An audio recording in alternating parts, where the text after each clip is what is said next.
Pada video kali ini saya akan membahas tentang penyakit malaria, yang mana perlu kita ketahui bahwa penyakit malaria ini merupakan salah satu penyakit serius yang jika dibiarkan bisa berakibat fatal. Untuk itu penting sekali bagi kita untuk lebih mengetahui tentang penyakit malaria tersebut. Dan di sini yang ingin saya jelaskan bahwa malaria adalah penyakit infeksi menular yang menyebar melalui gigitan nyamuk. Walaupun mudah menular melalui gigitan nyamuk, malaria ini bisa sembuh secara total bila ditangani dengan tepat. Namun jika tidak ditangani, penyakit ini bisa berakibat fatal dan menyebabkan anemia berat, gagal ginjal, bahkan hingga kematian.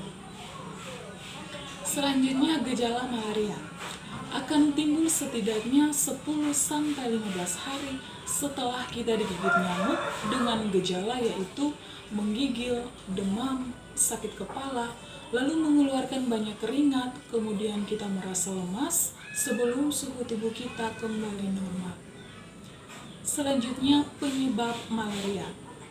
Kita sebagai manusia dapat terkena malaria setelah kita digigit nyamuk yang terdapat parasit malaria pada tubuh nyamuk.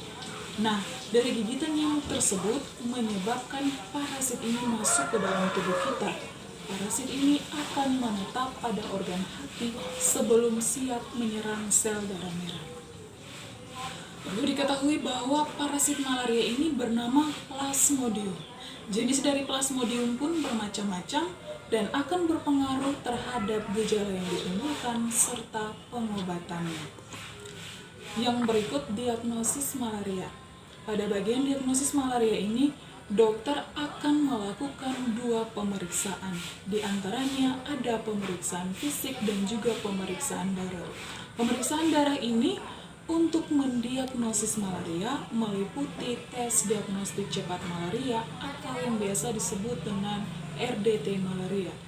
Dan perlu diketahui bahwa pengambilan sampel darah dapat dilakukan lebih dari sekali dan menunggu waktu demam muncul. Selanjutnya, pengobatan malaria.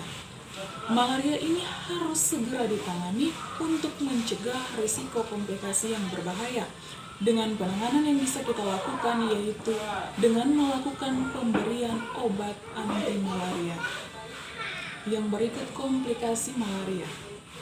Malaria ini juga memiliki beberapa komplikasi serius, di antaranya ada anemia berat, hipoglikemia, kerusakan otak, dan ada banyak organ yang gagal berfungsi. Komplikasi tersebut bisa berakibat fatal dan lebih rentan dialami oleh balita dan juga lansia. Yang terakhir, pencegahan malaria. Ya, jadi pencegahan yang bisa kita lakukan yaitu dengan kita menghindari gigitan nyamuk dengan cara kita memasang kelambu pada tempat tidur, kita juga menggunakan pakaian lengan panjang, celana panjang, serta kita juga menggunakan krim atau semprotan anti nyamuk. Demikianlah penjelasan saya tentang penyakit malaria. Semoga bermanfaat dan dapat dimengerti oleh teman-teman semua. Referensi yang saya gunakan dalam video ini bersumber dari internet dengan situs webnya bisa teman-teman lihat di bawah ini. Sekian dan terima kasih.